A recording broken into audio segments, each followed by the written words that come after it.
पूर्वा 375 आष्टी गांव के हरिश्चंद्र में रात्रि निवास। मात्र कौली से दूसरे दिन प्रातःकाल निकलकर भगवान श्री चक्र स्वामी भक्तिजनों के साथ आष्टी गांव में आए। गांव में ही भगवान को स्नान करवाया गया। वहीं पर दोपहर का भोजन किया। थोड़ा सा विश्राम करने के उपरांत भगवान शाम के समय हरिश्चंद्र मंदिर में आए। यहीं पर उन्होंने उस रात निवास किया। लीला का हेतु। भगवान ने रात के समय निवास कर इस स्थान को अपना संबंध प्रदान किया और शक्ति का निक्षेप किया। अंक लीला क्रमांक पूर्वा 375 यहाँ संपूर्ण होती है। लीला क्रमांक पूर्वा 376 विनायक मंदिर के पास शौर करवाना। दूसरे दिन प्रातःकाल के समय भगवान विनायक मंदिर के पास ही आसन पर विराजमान थे। पायसा ने कहा, भगवान सिर पर बाल बढ़ गए हैं, शौर के लिए नाई को बुलाऊं क्या? इस पर भगवान ने कहा, बुला लो, करवा लेते हैं। बाईसा ने उपाध्याय से कहा कि वह किसी अच्छे नाई को बुलाकर ले आए। उपाध्याय उसी समय बाजार में गए और एक अच्छे नाई को बुलाकर ले आए। एक दाम देंगे, यह उपाध्याय ने उसे पहले ही बता दिया था। जब वह नाई वहां भगवान के पास आया तो उनके गठीले सुंदर शरीर को देखकर मैं बहुत प्रभावित हुआ और मन ही मन सोचने लगा कि ये असाधारण व्यक्तित्व वाले पुरुष हैं। ये तो कोई राजा है या भगवान है। फिर उसने कहा कि ऐसे महान पुरुष की हजामत करना मेरे से संभव नहीं होगा। यह कहकर वह वहां से वापस जाने को तैयार हो गया। इस पर भगवान ने कहा, रुको, तुम हजामत करने में समर्थ हो जाओगे, चिंता मत करो। ऐसा कहते ही उसके मन में उत्पन्न भय दूर हो गया। फिर उसने बड़ी कुशलता से शौर करके भगवान के सिर पर तेल की मालिश भी की, कंधों को दबाकर उनकी खूब सेवा की। उसके बाद बाईसा ने इसके बदले में उसे एक दाम दिया और उसने कहा कि वह पैसे नहीं लेगा। तब भगवान ने कहा, माता इसे भोजन करा दो। फिर बाईसा ने उसे भोजन कराकर पान का बीड़ा भी दिया। भोजन करने के बाद वह नाई भगवान के श्री चरणों पर दंडों प्रणाम करके चला गया। उसके बाद बाईसा और भक्तजनों ने मिलकर भगवान को गर्म पानी से स्नान करवाया, आसन पर बिठाकर भगवान की पूजा अर्चना की। फिर भगवान ने भोजन किया। पान का बीड़ा लेने के बाद भगवान ने दोपहर को विश्राम किया। रात के समय भगवान ने यहाँ पर ही विश्राम किया। उधर उस नाई ने यह प्रतिज्ञा कर ली थी कि जिन हाथों से उसने भगवान की शौर की है उनसे वह अन्य किसी की भी शौर नहीं करेगा। जब कभी भगवान दोबारा आएंगे तब उनकी ही शौर करेगा। उसने अपने जीवन के अंत तक इस वचन प्रतिज्ञा को पूरा किया। उसे अपने जीवन में परमेश्वर की कृपा से कोई भी किसी प्रकार की कमी महसूस नहीं हुई। उसने सुख संपन्न जीवन व्यतीत किया। लीला का हेतु। भगवान की सेवा करने से उस नाई को भगवान ने विशेष सुख फल दिया। परमेश्वर की सेवा करने से उसे पुण्य रूप फल प्राप्त होगा। भगवान ने उसकी सेवा को प्रसन्न होकर स्वीकार किया। अंक लीला क्रमांक पूर्वा 376 यहाँ संपूर्ण होती है। लीला क्रमांक पूर्वा 377 पारे गांव में रात्रि निवास। आष्टी के विनायक मंदिर से निकलकर प्रातःकाल के समय भगवान पारे गांव में पहुंचे। उस दिन रात के समय भगवान ने जोगेश्वरी के मंदिर में निवास किया। लीला का हेतु। वस्ती स्थान होने के कारण भगवान ने यहाँ सामान्य रूप से संबंध प्रदान किया। लीला क्रमांक पूर्वा 378 सिराला में रात्रि निवास। दूसरे दिन प्रातःकाल के समय पारे गांव से निकलकर भगवान सिराला गांव में गए। गांव के बाहरी भाग में ही वहां भीलेश्वर का मंदिर था। उस मंदिर के चौक में भगवान आसन पर विराजमान हुए। बाईसा ने उनके श्री चरणों को धोया। दोपहर को भगवान की पूजा अर्चना की। वहीं पर बैठकर भगवान ने भोजन किया। कुल्ला करके पान का बीड़ा लिया।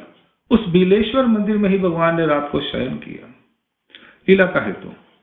वस्ती स्थान होने से भगवान ने यहाँ सामान्य रूप से संबंध दिया। अंक लीला क्रमांक पूर्वा 378 यहाँ संपूर्ण होती है। लीला क्रमांक पूर्वा 379 वाकी के मंदिर में 1 महीना निवास। दूसरे दिन प्रातःकाल के समय सिराला से निकलकर भगवान वाकी गांव में पहुंचे। गांव के साथ ही यहाँ एक बड़ा मंदिर था। वहां जाकर भगवान आसन पर विराजमान हुए। बाईसा ने भगवान के श्री चरणों को धोया, पान का बीड़ा लिया। यहीं पर दोपहर को भगवान की पूजा अर्चना की गई। भगवान ने भोजन किया। कुल्ला करके पान का बीड़ा लिया। दोपहर को थोड़ा सा विश्राम करने के उपरांत भगवान पुनः आसन पर विराजमान हुए। यहाँ भगवान ने 1 महीने का समय व्यतीत किया। यहाँ प्रतिदिन भगवान प्रातःकाल का पूजा हो जाने के उपरांत किसी न किसी स्थान पर विहरण के लिए निकल जाते थे। किसी दिन सिद्धनाथ के मंदिर में चले जाते तो किसी दिन महालक्ष्मी के मंदिर में आसन पर विराजमान होते। किसी दिन सिद्धनाथ मंदिर के पीछे खाली स्थान पर आसनस्थ हो जाते। कभी मुख्य मंदिर के पीछे आसन पर विराजमान होते। कभी वाकेश्वर में चले जाते। मंदिर के आंगन में भगवान स्नान करते थे। गांव के बाहर उत्तर की ओर दीर्घ परिश्रम के लिए प्रातः साय जाते थे। इस प्रकार भगवान ने वहां 1 महीने का समय व्यतीत किया। लीला का हेतु, इस स्थान को भगवान ने जल स्थल पर्यंत विशेष रूप से संबंध प्रदान कर इसमें शक्ति का संचार किया। परमेश्वर वस्तु का संबंध प्रत्येक परमाणु को व्याप्त करता है। जैसे रेत में जल व्याप्त होता है, ऐसे ही माया और कृपा इन दोनों शक्तियों का भी व्याप्त होता है। किसी प्राणी को जब भगवान संबंध देते हैं तो उसके दुख नष्ट हो जाते हैं और उससे संबंध का सुख 4 घड़ियों तक होता है। अंक लीला क्रमांक पूर्वा 379 यहाँ संपूर्ण होती है। लीला क्रमांक पूर्वा 380 चोरों की कुमति का हरण। एक दिन भगवान शाम के समय मंदिर के बरामदे में आसन पर विराजमान थे। गांव से बाहर एक स्थान उजड़ा सा था। आसपास वहां झाड़ियां थी और वहां छिपने का स्थान भी था। भक्तिगण भिक्षा मांगने के लिए रातांजन गांव में गए हुए थे। वहां से वे वापस नहीं आए थे। भगवान वहां अकेले थे। उस समय वहां चोर आकर झाड़ियों में छिप गए थे। इतने में भक्तिगण भी भिक्षा करके वापस लौट आए थे। उन्होंने पास में ही छिपे हुए चोरों को देखा। भगवान के पास आते ही उन्होंने कहा, भगवान यहाँ चोर छिपे बैठे हैं। तब तक चोर मंदिर की 4 द्वारी के अंदर आ गए थे। अचानक ही वे उन सबके सम्मुख दिखाई देने लगे। उन चोरों को देखकर भक्तिगण और भाई साहब कहने लगी, भगवान चोर आ गए, चोर आ गए। तो भगवान ने कहा, माता डरो मत, तुम अंदर जाओ, हम देख लेते हैं उन्हें। ऐसा कहकर भगवान बाहर आंगन में आ गए। वहां खड़े होकर भगवान ने उनसे कहा, महात्मन आओ।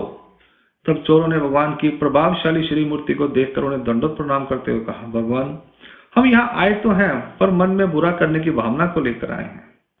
फिर भगवान ने बड़े प्रेम भरे शब्द में कहा, आप लोग महात्मा हैं, आओ, पर तुम बुरा काम क्यों करोगे?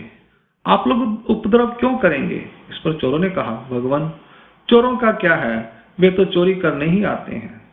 फिर भगवान ने शांत भाव से कहा, आप लोगों ने यदि बुरा कार्य ही करना है तो मन में जिस भावना को लेकर आए हो तो उसे करो।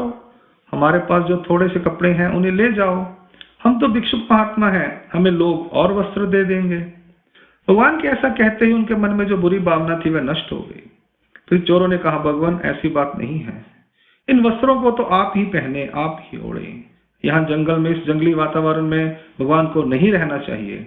यह चोरों का अड्डा है, चोरी करने के लिए आते जाते वे यहीं छिपते हैं। भगवान को यहाँ नहीं रहना चाहिए। इस पर भगवान ने कहा, हमारे पास क्या है, हम क्यों ना यहाँ रहें, यहाँ ऐसा कोई खतरा नहीं है। फिर चोरों ने कहा, भगवान ऐसा है तो आप सुखपूर्वक यहाँ निवास करें जी। ऐसा कहकर उन्होंने भगवान को दंडो प्रणाम किया, वहां से चले गए। इस प्रकार भगवान ने उनकी बुरी भावना को नष्ट कर उनमें अच्छी भावना भर दी। लीला का हेतु, भगवान ने अपनी मधुर वाणी से उनकी बुरी भावना को समाप्त कर दिया।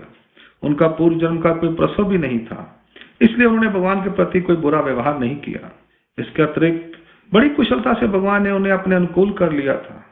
तीसरी बात यह भी कि भगवान ने भक्तिजनों की भी रक्षा करनी थी। चोरों को भगवान के दर्शनों का पुण्य लाभ प्राप्त हुआ। परमेश्वर कृपालु हैं, वे सबका भला चाहते हैं। अंक लीला क्रमांक पूर्वा 380 यहाँ संपूर्ण होती है। प्रणाम, जय श्री कृष्ण।